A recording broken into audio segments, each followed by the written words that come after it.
When we ask the universe for a sign and we get a sign, we are receiving some signal that we sent out. But then my thought process was, where is that information bouncing off of?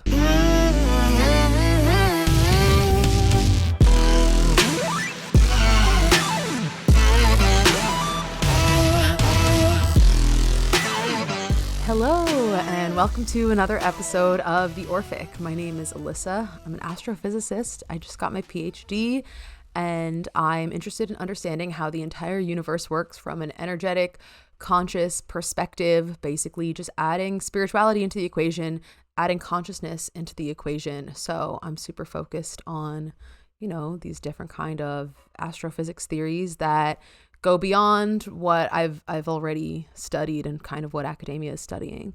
So that's what I'm into. Please give me a follow on Instagram at interdimensional.astrophysics. Hey, I'm Mikayla with Mariposa Moonchild on Instagram, and I'm a change maker. I'm here to, Change maker. Be part of the ripple effect of the awakening of consciousness across the planet, and with that, healing. So I do energy medicine, I do shadow alchemy. We dive into shadow work and healing and really doing the work. I feel like in this time and age, a lot of people focus on like love and light, and I think that's a really good place to look towards, because that's what we're moving into as a new paradigm. But in order to open ourselves up to let that come into our energy field, to come into our frequency, we have to do the work to release the things that need to be let go before we can receive that next level. So shadow work and shadow alchemy is a big part of what I do and what I want to share with the world. Energetic maintenance, the aura there's a lot going on with the aura, karmically, all that stuff, just maintaining your energy field, basically. Yeah. All right, so let's ground in. Let's start with some breathing, and want to get us going, Mikayla? Sure. Okay. This is my new beautiful stick of Palo Santo. Ooh, everyone. Nice. My last one, I don't know if anyone could notice on the video, but I was like burning my fingers because it was so small. So I got a fresh new one. Good. So if you're ready, let's just close our eyes and take a second to ground in. I'm just going to light this beautiful Palo Santo and thanking the earth for providing the Palo Santo, and thanking the Palo Santo as well.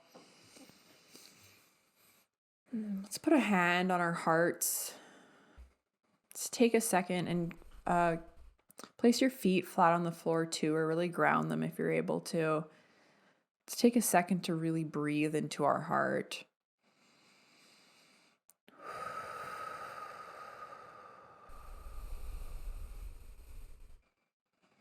Find that stillness in your body, in your heart. That place of inner peace, and go there. Watch yourself be held here. Feel yourself be held here in this place within your heart.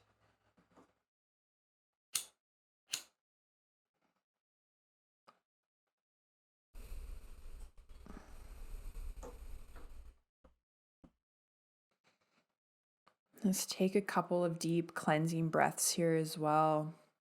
So take a big, deep, full breath in, filling your lungs all the way to the top. Pausing at the top. And when you're ready, opening your mouth and releasing. Letting it go. Another one, big breath in. All the way to the top. Pause. Open and release. Letting go of anything negative, anything heavy, anything that might be weighing you down today, and letting it go with the breath. We're going to take one more big, deep one. Really feeling into your heart space, feeling into that stillness with this one. Pausing at the top, feeling your heart beating, feeling the blood running through your veins, feeling your fingertips and your toes, and letting it go. And knowing that this place of peace and stillness exists inside of you, and that you can always go here. When you're ready, just bring yourself gently back into this space.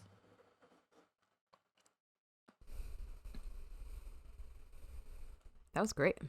Loved that. I think it'll be good too, because this episode hits the ground running with some intense downloads. So yeah, I hope everyone enjoys this episode. It's basically Alyssa's greatest hits of downloads.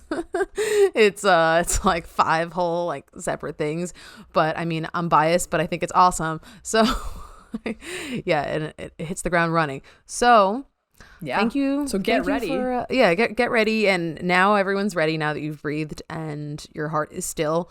So yes. Ooh, actually, this kind of just came up for me, and I want to mention this. As the downloads come through in this episode, I mean, these are Alyssa's downloads coming through, I think mostly. I mean, and we bounce off of each other. Yeah. But this is a really good time for the listeners. The tune in that we just did when we felt into our heart space and the stillness in that piece, as the downloads come up, take a moment to pause and feel into the downloads and if it resonates and how it feels in your body as well. Just as kind of like a little bit of an intuitive practice, because I mean, we're all at a different place. We're all learning. We all have different information coming through, if that's from ourselves. I mean, yeah, it is coming from ourselves and our inner wisdom, but being able to cultivate that sense of intuition and just feeling into what feels true to you.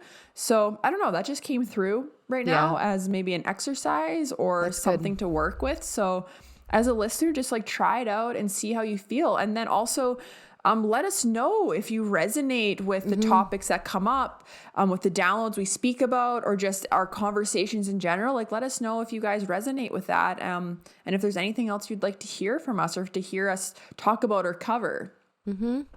Yes, definitely. My channeling skills are improving. I'm getting there. So yeah, definitely. I think that's a great point to mention. Feel things in your body, and everything that I'm talking about in this episode is just from me and just whatever has come through me and my crown and what I feel resonates with me. And, you know, I don't know what's absolute truth. We're just figuring it out. But yeah, feel into it. See how it feels. See if you get chills. That's how you know if something maybe resonates. And yeah. Okay. Thank you for being here, and thank you for listening. And I hope you enjoy this episode. All right, so I've had quite an interesting few days of downloads, and it actually honestly has felt quite profound in terms of like, this is probably some of the most intense stuff I feel like I've been receiving to date. And so it feels really exciting, because it's kind of like, oh shit, like, let's get going here. Like, where's this gonna take us? Like, oh shit, it's happening. That's kind of what it feels like, honestly. And it's like, I don't know if I have the answer to whatever I'm seeking yet. I don't know what it is, but like, something started happening a few days ago, and I feel like some big things are coming through. Things that I'm like, does this like theory exist yet? Like, does this exist? Like, things that I don't know if I've ever heard people talking about. So okay, yeah, so the first main thing is, I feel like I want to kind of describe, I feel like a good place to start about this one download that was kind of like a really huge concept. The concept is the entire universe is a magnet. So we know the universe is magnetic, and we know it's like electric. To give a background physics explanation, magnetic fields are generated when you have a charged particle moving. So a charged particle in motion generates a magnetic field. And so the universe is filled with all these moving charged particles, and humans have a magnetic field, and so everything is very magnetic. But I've never had this thought that was the universe itself, like the whole universe is a magnet and has these opposing poles. And so what the thought was, I was seeing like the north and south poles, like sending pulses to each other of communicative pulses to each other. And this links back into all of my recent curiosities about, a few episodes ago, we talked all about my frustrations with communicating with the universe, and how I am going to eventually in my career kind of really get into proof of contact and proof of communication with interdimensionals and all these things, and kind of proof of how information, and it led me into all this curiosity about how information moves through the dimensions. And I had this feeling, or this knowing, that maybe part of my frustration or part of my journey in all of this information is that I was not ever meant to be one of those people that like channeling and talking to the spirit like came easily to them, and from youth, or like some people or mediums or whatever have had this communication going on with the universe forever. And almost that my journey is to observe myself and figure out how to get from point A to point B in terms of communicating with the universe. So I have to observe, I have to investigate it myself. I have to see, how does it get from point A to point B?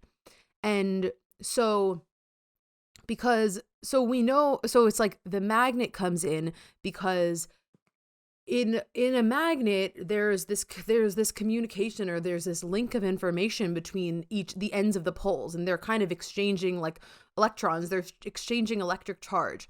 And so the whole communication thing came in because I was kind of seeing like the magnet of the universe sending these pulses to one another.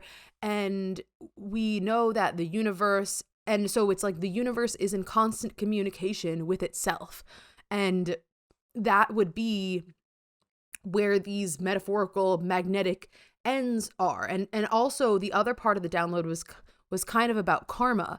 And so it's just all bringing back, I'm just describing the way that I'm thinking because none of this is fully fleshed out yet. And I'm also kind of just describing the thought process that led me here.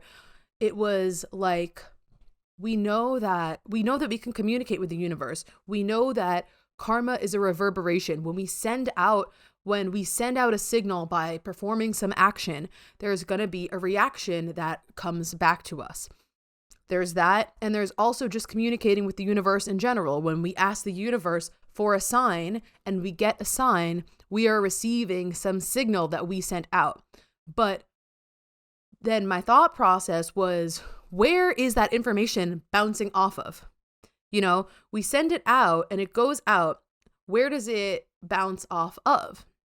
And so that's where this like magnetic idea came in, that it's like, I'm not seeing these magnetic poles though as like physical poles, because then when I think about the universe, so as far as we know, like, yeah, I'm not really seeing that, like it being a physical thing. I'm seeing it more as like, there's this magnetic structure is upholding the container of the universe, and it's like something that's in place that allows us, it's setting up, it's like holding the container of the structure to allow energy to have some sort of reverberation back and forth.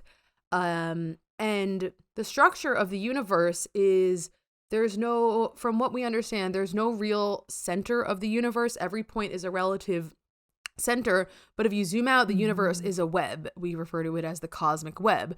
So it's a series of overdensities. So the way that we have theorized kind of the way that it formed is like these larger structures, you have a bunch of these local collapses. And so things kind of just collapse into these overdensities, as we call them. And that would be on the large scale galaxy clusters and all this other stuff that's in the intergalactic medium in between galaxies. And there's a lot of hot gas in between galaxy clusters. And then there's more other parts of space that are more empty and are more voided. And then, that are kind of like voids. But so it's like, it's almost like the magnetic poles are like outside of the bounds of the universe. I don't know. This is, I'm still forming this idea, but one other thing that I have thought about this as a possible solution, or as like some possible framework that is up. So like this magnetic structure that is, I'm viewing it as the magnetic structure is upholding the universe's ability to have a back and forth. Like, what would allow it to back and forth? What? You have a question? I'm just feeling into, because you said, the magnetic is on the outside. Because maybe I'm feeling that too, and it's to like, so I am seeing a photo or whatever, I guess my imagination of it like folding in on itself in a way, but then I don't know, because the universe is always expanding, but I do see it. It's almost like the magnet part is like what's holding the universe, like. Yeah, together, holding it together in this shape as a particle. Yes, I'm seeing this shape too, of like literally like the magnet shape, and I had a crazy synchronicity with this too. Like I'm seeing a parabola, so a parabola is just a curve, but I'm seeing the symmetry of two parabolas like against this? Each other, or the other way. Like I could see it as both, like. I'm not sure where this applies to yet, but there's something with that like parabolic shape and the symmetry, because it all does come back to some sort of symmetry, because that's the point of the magnet stuff in general, is the two sides.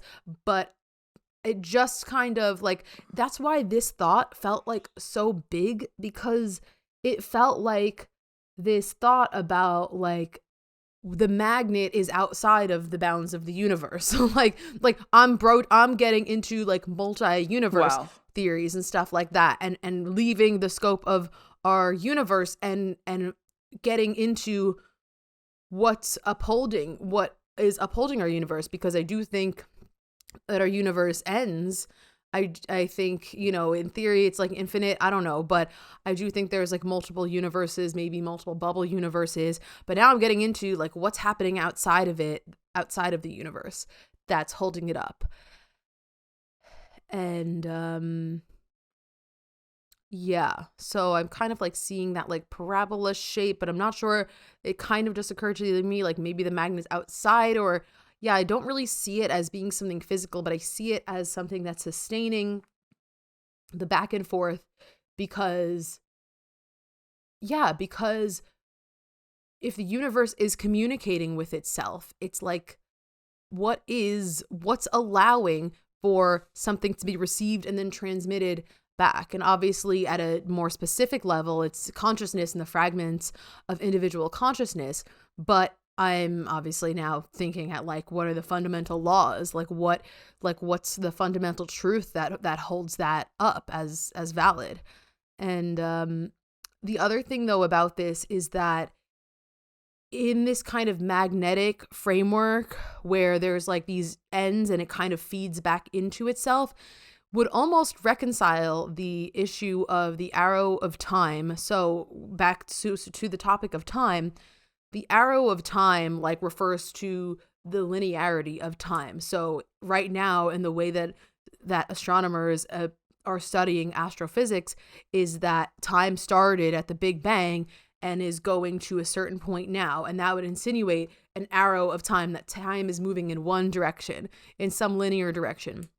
But there has to be another alternate explanation from the perspective of infinite time or circular time. And so I've had these thoughts about cosmology being cyclical, and everything is cyclical. And so if there was this grander energy of these magnetic poles, these like metaphorical magnetic poles, if that were to be the truth, that could kind of like resolve that the universe like feeds back into itself, and it adds an element of symmetry, and it adds an element of like circular time, because it's just it's like the magnet constantly feeding back in on itself, as opposed to a linear arrow of time. Yeah, I definitely do feel the magnet feeding back into itself. And there's something with that, with how it expands too. It's like it's being held in this container of the energy, like, but it's like also pushing back against itself. I don't know. It's interesting. I almost see this like almost spiral on the outside of the container of the universe, if that makes sense, of like this energy that's going out and coming back in, and something with like the transmutation of the energy is what's pushing back on the magnet and expanding it. Right. Oh, that's interesting. Yeah. So it's like the expansion is being fed by this like magnetic loop that is like, and that's really cool. And so then it was also like, I kind of also had this vision of of how anytime we send something out into the universe, I'm curious how I can explain this. Okay, so there's these constant cycles of energy being expelled and then falling back in and then being recycled, and then, you know, just this recycle energy. Galaxies, the main thing I'm thinking of is galaxies, like the way that galaxies exchange their matter is they go through these stages of they expel a lot of gas, and then it exists around them, and then it rains back down onto the galaxy, and then it comes back out. And so that's how matter is moved around. And I almost saw like karma as a similar karma, or any action that we take as a similar thing, but something having to do with like its relative position to some like perfect vertical line, because so if something comes up, right, what's going to determine the direction that it goes back down, like the direction that it went up in. So anytime we do an action or something, anytime we do anything that sends a pulse out into the universe, something comes up, and then based on its energy, it kind of it falls back down in some direction. And so that's how I'm kind of seeing this like circle. And I'm trying to think. These were like these downloads were like all together, and they were like kind of making sense together, but kind of not. So sorry if that felt a little bit out of left field. I'll have to maybe think on that one a bit more. But karma was a big part of, because karma is a big part of where like this, how this fits into this, because karma is the best example, or like the most tangible example that we can think of in terms of why things have to come back around. And so I think that's maybe what I was trying to get at just now with that relevance to the vertical line. And it's like, because for something to be able to come back around, it can't go like perfectly up. Like it has to, you have to throw it like somewhere. So it's like, you know, it has to in order for something to get back around to us, it has to be like kicked up into a direction, and then it falls back, and then it comes back to us. And obviously karma is all the stuff with like loops. So I'm visualizing the karmic loop, and like yeah, how that energy is distributed. But for the magnet thing too, like a lot, I've really been thinking a lot about divine masculine and feminine and this polarity, and how it's like the universe is organized into the north and if there's a big magnet, if the universe is a big magnet, north and south are different. Both sides are different. And there's some difference that is allowing that exchange between the sides to happen in the first place. And I think one of the ways that we best understand how we separate forms of energy is masculine and feminine energies. And together they make this whole. And it's there's this back and forth between the masculine and feminine energies. And I think that we have this understanding of masculine and feminine, but there might be another less like patriarchal way too. I think exactly, like I think that masculine and feminine is just another way of dividing up one energy into two opposite halves that require interaction with one another. Because everything is all the whole theme of all these thoughts were about magnetism, I was thinking about the spiral motion, and I was thinking about the physics of the radiation that exists around magnetic fields, and how, okay, so now this is going to be a mini lesson for you and our listeners about the types of radiation. So there's thermal radiation and there's non-thermal radiation.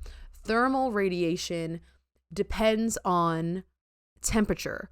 So this is the part of this is the physics that we understand well, or so we think. We don't know I don't know what we understand well, but this is what's considered more well understood. Thermal radiation is purely dependent on temperature, and you can there's an equation that relates temperature as a function of wavelength and vice versa. So that would be that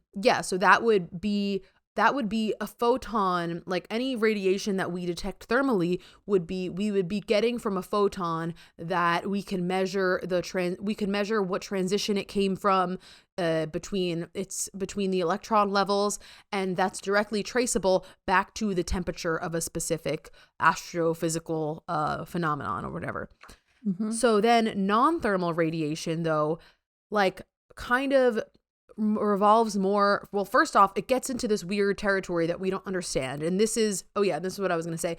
This is why I know that we're onto something with this magnetic field, with everything, with where spirituality fits into science has to do with magnetic fields. And I know that because nobody in academia understands magnetic fields, and this is where the blind spot comes in of what we understand and what we don't understand. And these types of non-thermal radiation, they're not understood because they don't follow like the same laws, because these other types of radiation, like the intensity can drop off, and we just understand like how it travels different distances more. But the things that are weird are with magnetic fields, where we don't understand like it also gets into ultra relativistic motion of particles, meaning particles approaching motion at the speed of light. And that's where things also get weird. That's where we also reach the bounds of what we know so far.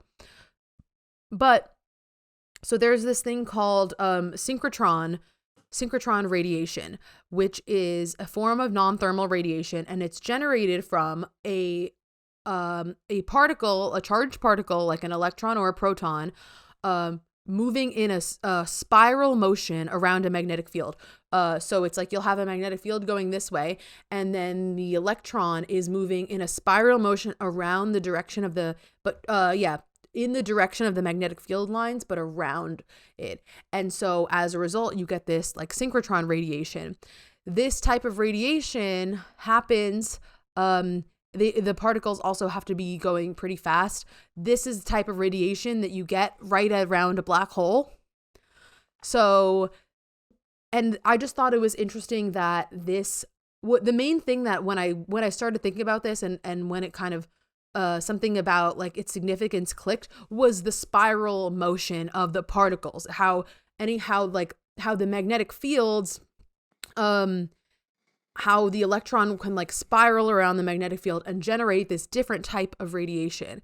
And these other radiation mechanisms, and we know the significance of the spiral in spirituality, and everything's a spiral and you're always coming back around, and like time is spiraling and circular and cyclical and all these things. But all these other forms of radiation and astrophysics that we're studying are kind of just dealing with these more traditional things that are just like direct motion of particles, all these direct things. But in this category of, once you get into the magnetic aspects of radiation, you have radiation that happens from this spiral motion. And I just think there's something there. Like there's some interesting, that's where maybe this bridge with the spirituality can be, maybe that's what is not really understood. Because when I was just reading a little bit more about synchrotron radiation before we started recording, and all the things online they're saying like it's not very well understood. Like this type of radiation is not as well understood. And so I think there's something to be explored there with like how with like the significance of the spiral motion around like magnetic fields, and like this special type of non-thermal radiation. And just the point that I'm kind of trying to make here with the non-thermal versus thermal is that non-thermal radiation behaves differently, and it might be up to some weird black magic shit that could explain things that that go beyond this classical physics that's pretty well established. And so that was kind of the lesson that I wanted. Wait, what about the black magic? Oh, I was just saying that I was saying that the point that I wanted to make of the difference between non-thermal radiation and thermal radiation is that non-thermal radiation like follows, like it's generated differently, and it's not going to follow the same rules of physics that we understand, and that everyone considers these classical things, and everything that falls under this classical category would be all of the reasons that people would dispute spirituality, or the people would think that it wouldn't classically make sense physics wise. But things with magnetic fields fall under a different category of radiation that follow different rules. And so I was just saying that like maybe this type of radiation also has, there's some magic shit going on there that would explain spirituality more. Yeah. I definitely wouldn't want to call it black magic. Oh yeah, true. But we did talk about that in this episode. Just because I've been learning, when I've been away, I've been learning a lot about the importance of like language. So true. Yeah, that's a good point. I feel like I do say like jokingly a lot, like boom, black magic, like so. Yeah, and then when you had your session, you had that entity on your back. Yeah. But I do get what you're putting down about the magic though. Yeah. Magic, not black magic. Yeah, so I think I'll leave it there with this, but I did want to share that, and kind of just in general of sharing my journey of how connecting my spiritual stuff to astrophysics is going. I don't know, it felt, I looked up, like, because then I was like, I don't know, I'm like, I don't do much reading about these bigger things. I know what exists in academia, but I was like, is there a theory that says that the whole universe is a magnet? And I wasn't really finding anything like that, like anything that I would like in terms of, it didn't seem like there's one huge thing that's obvious that everyone knows, oh yeah, this theory already exists or whatever. Everything was just saying about how the universe is magnetic, or how the universe is electrical, but I don't think I really saw anything like describing this framework. So it felt big, and it felt like, whoa, like we're getting into some new territory of like what my consciousness is accessing. And obviously it's kind of just the beginning. It's just the tip of the iceberg. So I'm excited to, continue really exploring that and seeing what else comes through and like building on these things. Yeah. Do you want to do your download with the beehive stuff? I was going to, well, okay, the main thing, I'll talk about it for a little because it's like the main thing I think was about how the weather, and we actually had this episode where we talked about the weather, and actually there was kind of a funny clip in there I remember, because we were like, what is wind? And I was like, what is wind? And like Energy. so I've just been thinking a lot about the hive mind, and also because I was like observing a bunch of ants in my backyard recently, just like watching them all walk into a line. And then I was thinking about bees, and I was thinking about the hive mind and how these animals that really live in those kind of hive mind environments. Yeah, so what's the hive mind mean? So I would say the hive mind is when you can tap into a bigger collective consciousness with one intention. So it's almost like a telepathic communication for a grander intention of a collective, because ants are all doing their thing, and it's like, how do ants all know how to work together to get their task done?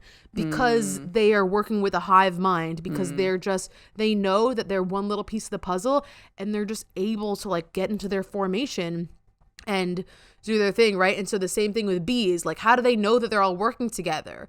Like, they're telepathically communicating in a way, but through I would say like hive mind is like shared intention, and they're tapping into something.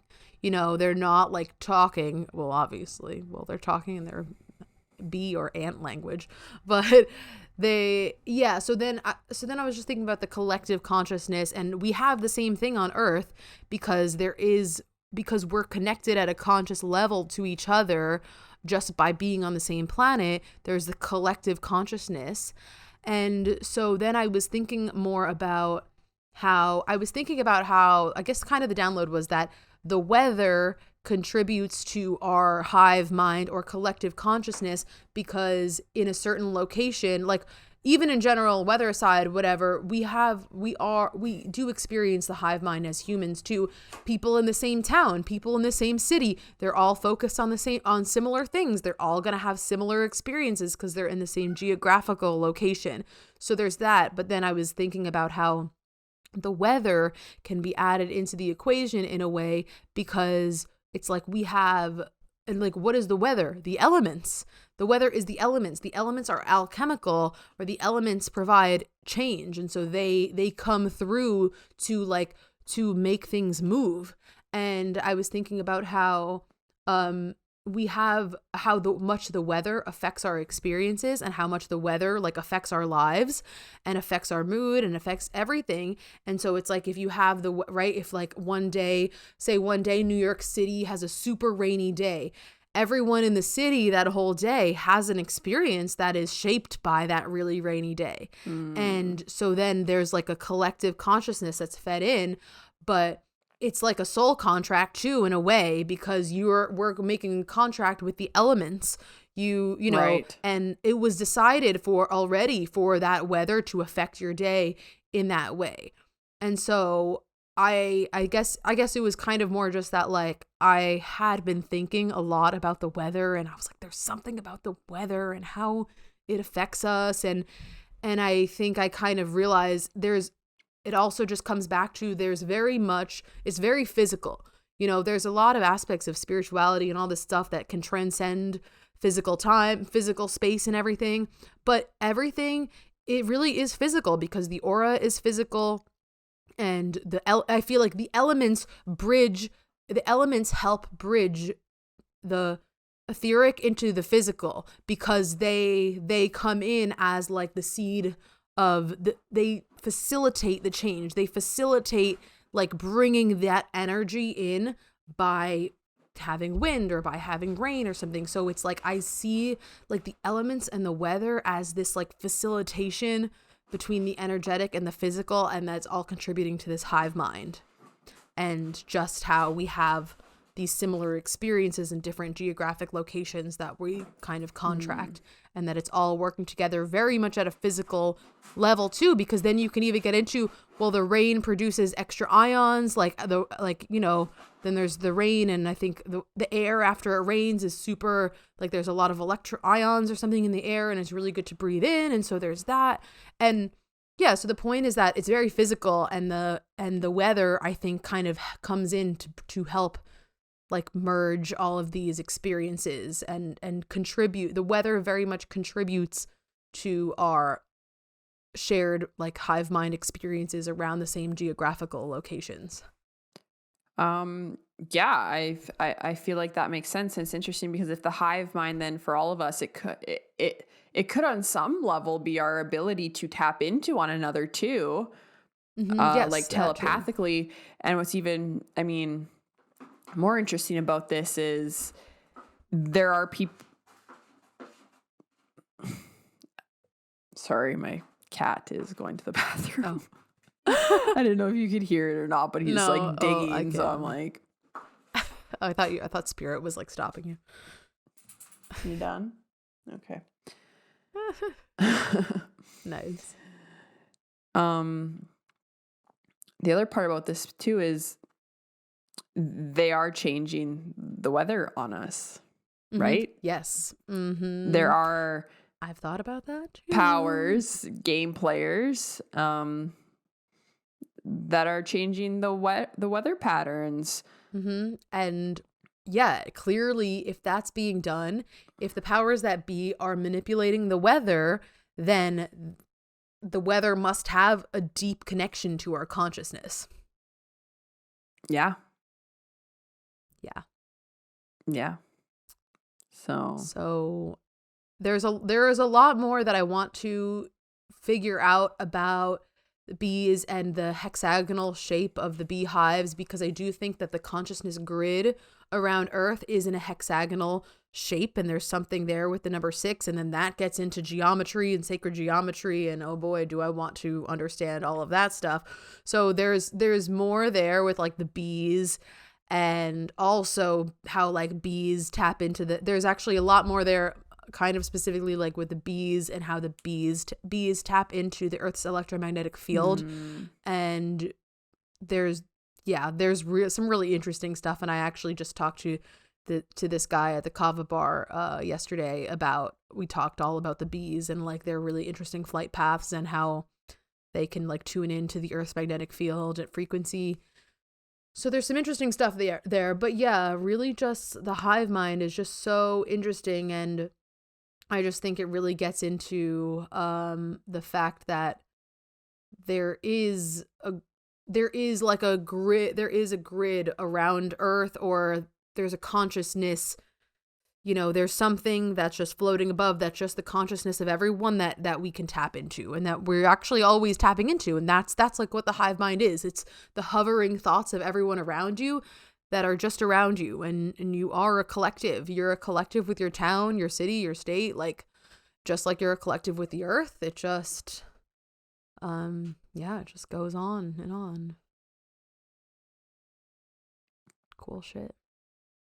Yeah, well, I think that's part of what I did go to over the weekend is cultivating those subtle senses and learning how to tap into all the different sentient beings. And yes, that does include the elements or the sun or the different planets, like that. They're all. Yeah, I just feel, exactly. And I just feel like, I think what the realization was like, we don't talk enough about how much the weather is a part of our consciousness, and physically too, because there is a physics to it, of the charged particles and the pressure and everything. And so there's a physical aspect of it, but it's also, it's feeding into everything, and it's the agent of change. It's like the catalyst. I just keep on coming back to, there's something with, like, the weather is like this bridge of how because of course it is, because that's what we're around. What's the next closest thing to our aura is the outside world and the temperature and the weather and the rain touching us and the wind hitting our aura and the wind hitting our face. So that's the next boundary. The weather is the next line of communication, the next line of defense between your auric world and your aura and the physical world. So it has to have some, it has to have some sort of impact on how your energy interacts with the world. Because that's the next physical thing that you're touching. It's where you're at. It's your environment. So I talked about how I was gifted by the universe a free quantum healing hypnosis session. Ooh, yes. And yeah, I didn't talk about that on the podcast yet. I talked about the fact that it happened, or that it was going to happen. And I had that a few weeks ago, and there were definitely some really interesting downloads that kind of came through with it. Let me think how I want to. I'll talk actually first about there was an aspect of the session that was a bit more healing, and I kind of went into this, I was guided into this realm. And, in this whole thing, she puts me into sort of this meditative hypnosis state. I'm not I was really gonna say, sure. can you speak to kind of just the overall experience of right. this? I guess if I'm going to talk about that at all, I probably should. It was interesting because I've always been so intrigued by this whole thing with the quantum healing hypnosis, because especially considering how much on this podcast I talk about my own self-doubt when it comes to anything that I'm seeing or connecting with from the other side, and how much I've had to work through so much self-doubt and trust in that process. I've never really understood how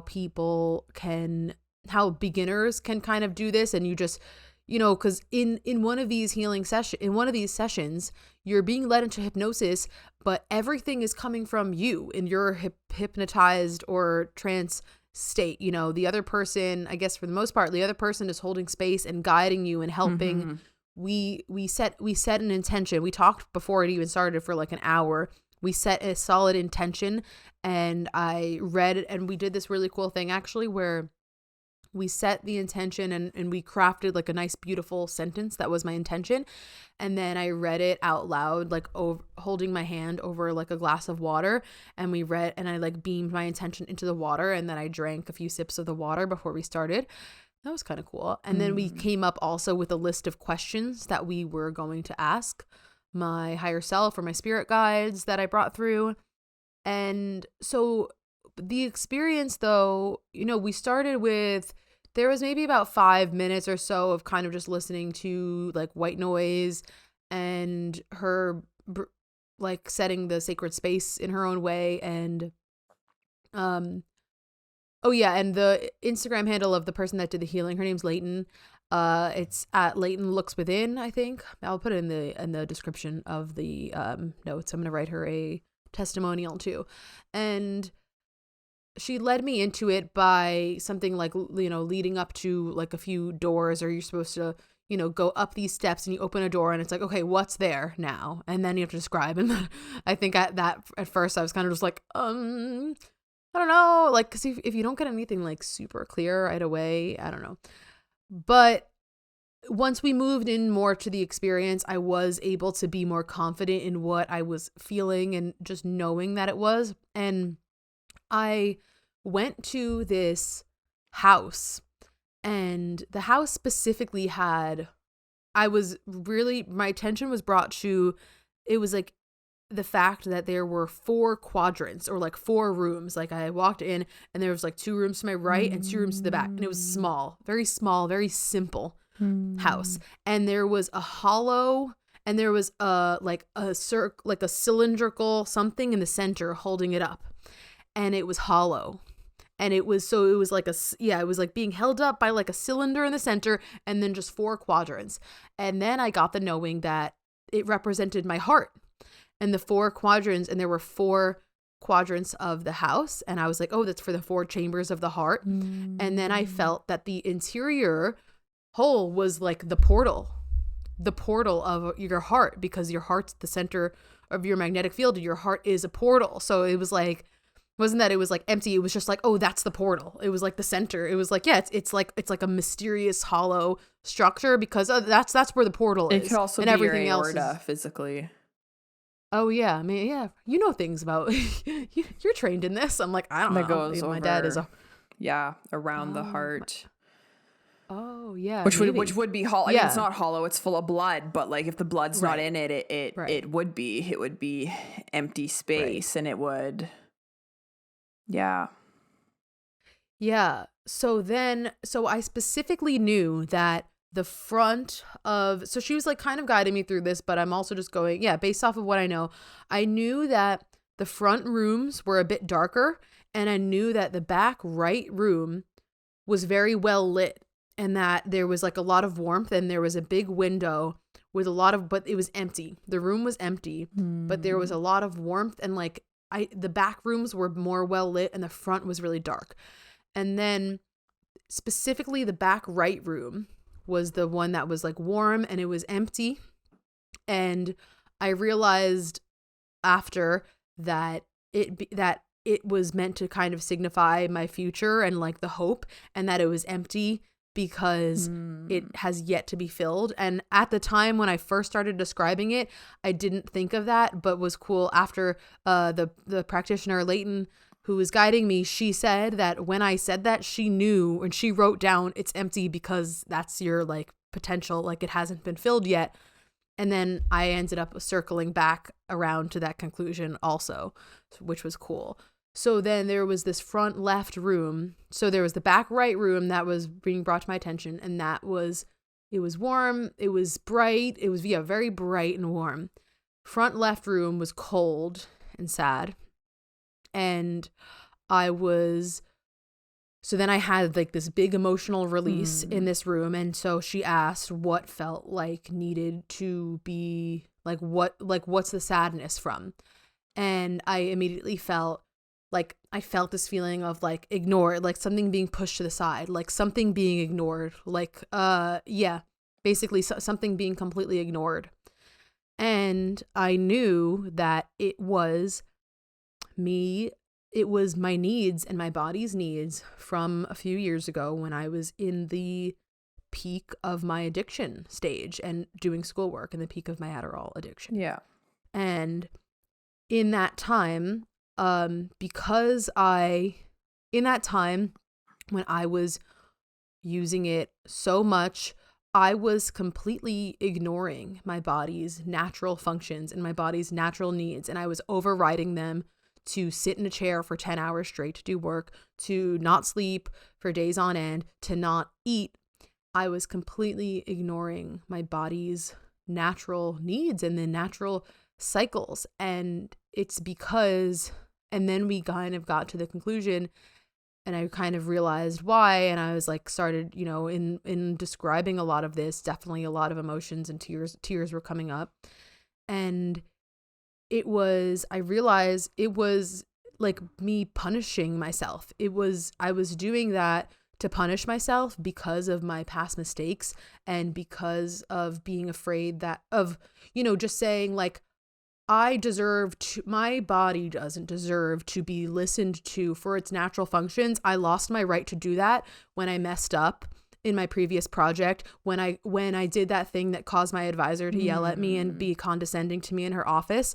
I lost my right for my body my body lost its right to be listened to when I messed up in the past. So now, as a punishment for myself, I have to override my body's natural needs in order to do all this work to prevent me from getting yelled at again in the future. Wow.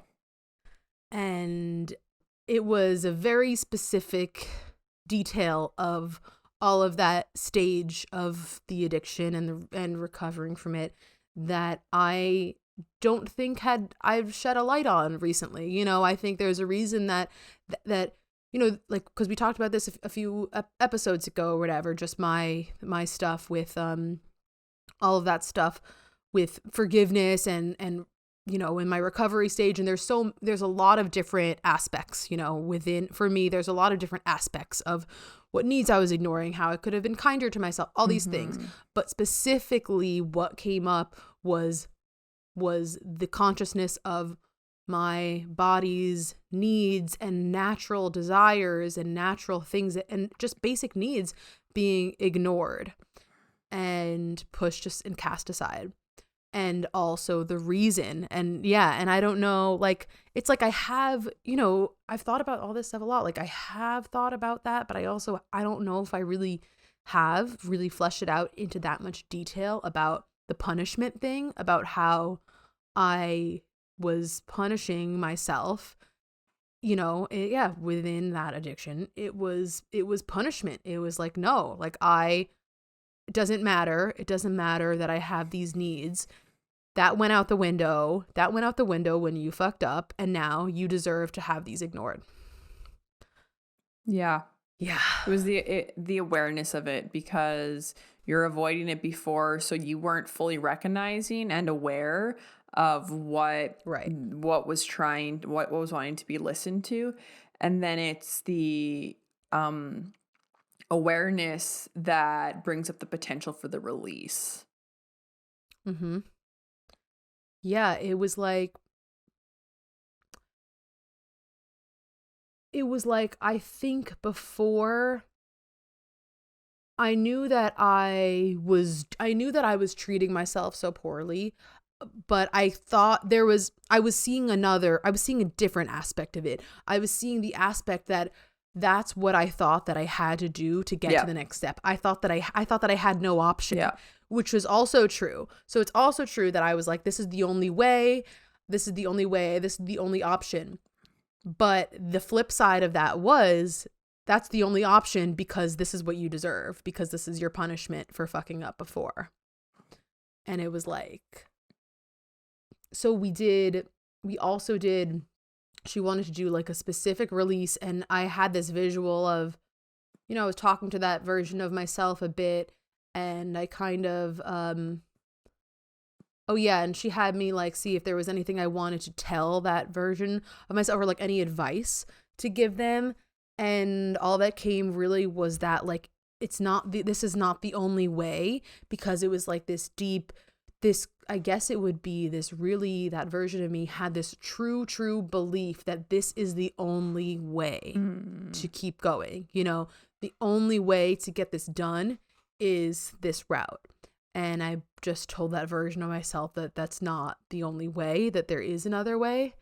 And there was another way, because I finished my thesis healthily and balanced. And when I finished my PhD, I was listening to my body, and I was living naturally with my natural rhythms and not overriding things like that. So then we also then I was kind of describing how it was like, I just felt like that version of me was on this hamster wheel, because that was me still in my PhD program and still knowing that it was like, it never ends. And so I was on this hamster wheel. And so she had us release the hamster from the cage. So she was like, look, go back to that visual. And so we opened the cage and we released the hamster from the wheel. Yeah. Yeah. So we released my hamster on the wheel. We freed it from the cage and freed it from the wheel. So that was definitely very symbolic and significant. And yeah, I feel like that part of the session definitely obviously was important, and clearly there was that specific aspect of that whole experience and things that needed to be healed more, that needed to be brought to light. And yeah, and I felt like there was some significance to like this diagonal between that cold sad room in the house. And and I felt like the fact that that cylindrical center, the hollow center, was between the rooms. It felt like almost like there was a quantum leap that had to be done to get from that version of me to this future version of me. And yeah, that was also some other significance that I felt with that. and the house analogy and the heart and the four things. But yeah, so that healing aspect of it was really cool, and I'm glad that I had that release, and the the metaphorical aspect of it and the physical crying that came with it. I'm glad that I got to have that release. And so then another part of it, I believe actually that, yeah, I was talking to one of my spirit guides. Think it might have been a gray. But I'm also like not sure. I was questioning myself a little bit, and I didn't want to get too attached. I didn't really get too attached to whatever identity of the spirit guide that it was. But technically, I was asking the spirit guide some of these other questions, and one of the things that we had come up with for something to ask was a bit about my book that I'm going to be writing. I've mentioned it. And yeah, like to kind of get some more information about my book or whatever I should know about it. And so this was kind of more in the section of, I felt like I was channeling in a way, or just had to just trust whatever I was receiving. And so then this download sort of came in back to the masculine and feminine of it all. And so whatever I received was kind of that, it was that this idea of masculine and feminine is what's going to be really important of how to bridge the spiritual science and spirituality, because masculine and feminine concepts are tangible and spiritual, and they have a place in the spiritual community, and we can have some understanding of them, but they're also fundamentally true. And it's like the fact that energy splits into masculine and feminine is both fundamentally true and appears in nature. Yeah. And so and it's also a spiritual, grander concept that there's more meaning to it. So it's the fact that it's the fact that it's fundamental truth, but there's also a meaning to it because of how feminine is this expressive outward energy, and masculine is a grounded inward downward energy. So not only is it true, but there's meaning to it. And basically something about how this masculine feminine concept and how energy divides itself into masculine and feminine, for me, and I guess for my desire of bridging these worlds, is going to be a really important concept to anchor these things into truth, into a solid truth. And also we know that biologically, and I talked about this in this other huge download that I had about how galaxies merging. I had this download about how when two galaxies collide and merge, it's a masculine and feminine energies colliding. And then it led me into all of these things about how, like, obviously there would be a masculine and there's masculine and feminine expression everywhere in all life, even in alien life. Usually it's divided into masculine and feminine. I just wanted to make a quick note about that though. So when we're talking about masculine and feminine, it is an energy. It's not gender and it's not sex. Right. Like that. It's not connected to that. The masculine and feminine is an energy. So I just wanted to make a quick note about that for our listeners. Totally. Right, exactly. It's an energy thing. And it also appears in biology though. There's plants, like plants have there's like masculine and feminine, there's a way to ground that splitting of energy into some solid truth.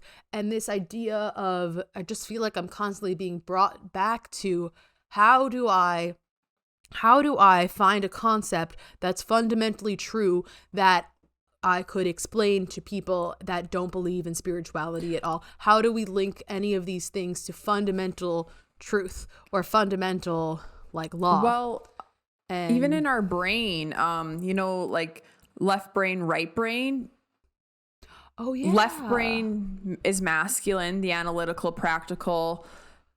Right brain is feminine, the creative, expressive, whatever side. So that already exists within us. And then where we find harmony, if that's within our bodies or energy field, our brain even, communities, ecosystems, is within the balance of the masculine and feminine. So that's why I'm trying to also tell people it's not related to gender, it's an energy, and it is about the balance of it, where the harmony exists. Because even in our brain, like you find a lot of people who, I'm left brain, like I'm very analytical, I'm very this, I'm very that, and then people are like, I'm more right brain, like I'm more like woo woo or creative, or I don't so much have the left brain. But there's something to be said about the harmony of them coming to live together in balance, and that that is where the harmony exists. Exactly. No, that's a good point about the brains. And yes, and that was actually another part of this download, was actually balance too. Is that there's the next part of that, the concept of masculine and feminine is around this energy of balance. But specifically, it was that balance, nothing is ever truly fully balanced, right? But so then the other part of the download that kind of came in was that what sets anything into motion is like the strive for balance, right? The goal is equilibrium, because why else would anything be moving? It's always moving with the goal of landing in an equilibrium, but things are never going to be in an equilibrium. And this applies to our life too. The sooner that we understand that things are never going to be solved, that there's always going to be some start, that the end hasn't arrived yet, or there's always going to be something that doesn't have a solution yet that has arrived in physicality. Like there's always going to be something, or maybe your finances and everything else is going great in your life, but one other thing, like there's always going to be some imbalance, and that's completely okay, and that's actually the way it's supposed to be. But the specific thought of what the law that sets things into motion, like for anything to be in motion at all, or for anything to exist or to move, it's this the strive for balance. It's like that's what sets things into motion, the interplay of the balance. Yeah. I mean, I understand how the energy's always moving. I don't know if I necessarily agree that it can never be balanced. Like, I mean, I do see what you're saying, because I like on maybe a very even like small level, like microscopic level, maybe it can never truly be balanced. Although I think I guess that's kind of what I'm saying. It's like I think I'm kind of saying like technically it's never, but like grander. Yes, you can find balance and harmony within, or what else? To be very close to equilibrium. Because I'm just thinking, because even the part where you're like, if your finances are good, there might be something else that's not going in your life that's like great, which I mean that is also true, but I feel like we're not like always necessarily existing in that, because we can be in the flow where things are just flowing, but then the flow is the movement of energy. Exactly. Oh yeah, that's a good point. Yeah, I didn't even bring in like the flow state and the center point into the picture here. But yes, exactly. It's the flow. The flow is the balance. It's so like there's so many ways to like break down thinking about all of these things, you know.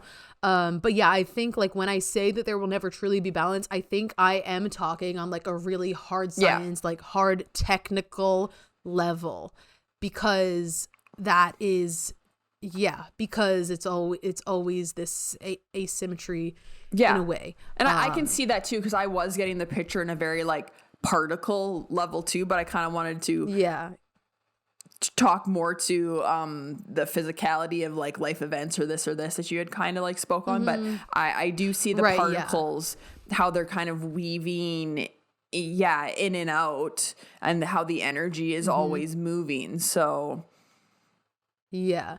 And I do think like I do think that there is a peace that can be achieved when you realize that flow state does not equal everything being solved or everything being balanced. I think that's also kind of like what I'm getting at. Like there's a peace that you can achieve when you realize that things are never going to be perfectly balanced, and that is what flow state is. Flow state is like having peace in the center, in the eye of the storm, is finding peace in the now, peace in the infinity intersection symbol.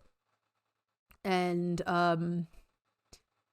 yeah, but you know, everyone like kind of strives for this like balance or to have like everything aligned. And I think it's like when you accept that because things are moving, there's always going to be a flux, and you know, really being comfortable with that. Yeah.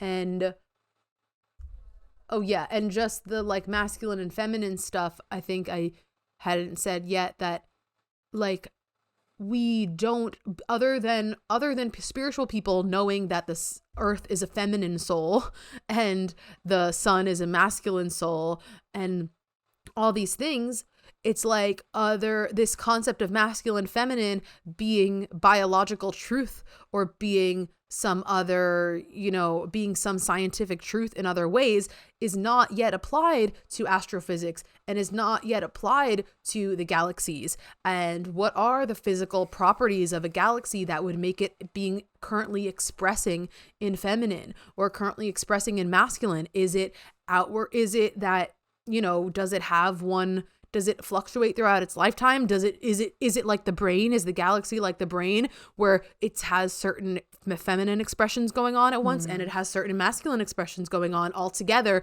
and there's the left and right brain of the galaxy of the feminine and masculine expressions that are just always at play? Or is it one or the other? Or, you know, it's like, how do we apply this to astrophysics and to other things? And there's other sciences where we accept that as truth, the way that life splits itself. So yeah. I think that's kind of, yeah, I think we had some cool discussion on this. Yeah, definitely. Do you have more to speak to about your hypnosis experience? Click. One other thing that came up that also felt like it was building on a download that was happening leading up to this was, I think I just asked my guide like for a message or something like that. And I got this visual of like the galaxy and of my past or current incarnations or whatever, all kind of lighting up in different parts of the galaxy. And then I got this download that was, so just like on Earth, we are maybe strategically placed around the Earth grid for our assistance, for us to help Earth, or for our people's vibrations need to be somewhere strategically, also because there's like different chakra and different points around the Earth where people's vibrations are needed. I got that. It's the same thing for the galaxy. So where there are pockets of life, like the distribution of conscious life around the spiral arms of our galaxy is not random. It is very much all feeding the vibration that the galaxy's in, and it's feeding the evolutionary stage that the galaxy's in. So if there are some voids where there aren't life, and also probably at a grander perspective, chakra points or something, you know, probably the galactic chakras and stuff like that. So it was, yeah, kind of just this realization that like it extends this concept of like where life is relevant, is important to the galaxy in itself physically. And the reason this was important is because I was thinking, how do we concretely explain why extraterrestrial life has to exist? You know, going back to like, how do we make alien existence concrete? Why must there be conscious life, and why is it important? Like, what's the underlying universal law that would state that this conscious life has to exist elsewhere in our galaxy. And it's because it's part of the galaxy's evolutionary stage. The conscious life is affecting the vibration of the galaxy in different parts. And there's a system. There's a system at play. It requires, and it's not just us on the Orion arm of the Milky Way galaxy that has life here, and we're here by random. Yeah. The life within the galaxy, it seeds the life and the physical distribution of it. It's feeding and it's affecting the whole frequency of the galaxy, and it's playing some role in the galaxy's evolutionary stage. Interesting. So, I mean, nothing's random. Because, and so, right, exactly. Nothing is random, but the thought specifically felt like that is the explanation for why, that is one concrete explanation for why life must exist in different regions of the galaxy. Because it would have some purpose, because the way that astronomers look at it is the only thing that has a purpose is the galaxy's star formation rate, or the galaxy's gas mass, or or where the galaxy is in age, or how evolved its spiral arms are and everything. But there's another piece of the equation that's contributing to its overall vibration, that is the conscious life, the consciousness of the beings incarnated on planets, that's just adding into the overall conscious experience of the galaxy. Very similar to the grid systems that exist on Earth, and the star seeds that are scattered across the Earth. Yeah. Yep. Exactly. That's the exact thought that like preceded it. It's like, just like we're in specific locations around the Earth for a reason, it's the same thing around the galaxy. Yep. And it's feeding into some bigger thing, a process that's bigger than us, Yeah. Whew. Okay. I feel like that's good for the downloads for this episode. I feel like we're at a good spot. Yeah. But that was, that definitely, that was good. That definitely got out a lot of what I had been getting in the last few weeks. A lot of these have been all pent up, or I wanted to make videos on them, but then I either chickened out or I don't know. So now you can make videos from this. Yes, exactly. Subscribe to the Orphic podcast on YouTube. Please, we need to grow our subscribers on YouTube. So if you are a listener, I'm talking to you. If you're listening to my words right now and you're not subscribed on YouTube, please subscribe. Close the podcast app, open your YouTube app, type in the Orphic podcast, and subscribe to us on YouTube. Thank you very much. And my Instagram is at interdimensional.astrophysics. Follow me there. Yeah, and my Instagram is at Mariposa Moonchild. Follow me there. You can look there at how to work with me or get a session with me. As well as please follow our podcast page on Instagram at the Orphic Podcast on Instagram. on Instagram. And please share this episode or another episode if you found value in it. Like, that really helps us grow our audience and grow our reach. So if you find value or resonate with some of the stuff we're saying, we would really, really appreciate and love you forever if you could share it to your page or social media or wherever, or with a friend. Yeah, we don't all have many spiritual friends or anyone that's on the same wavelength, but odds are you have at least one other person in your life that maybe would come to mind that would appreciate all that we're talking about on here. So share it to your socials, share it to a friend, a family member, and we really appreciate you being here if you're still listening. And that's part of the awakening too. Like, some of us had to watch videos or things to shift and activate our DNA to awaken. So maybe a friend that you don't know who might come across it, that it might actually plant some seeds for them and start to get the process going in their head of, Yep. Exactly. Let's unlock some DNA. Okay. Well, thanks for being here. Thank you again. And we will Catch you next time. Bye.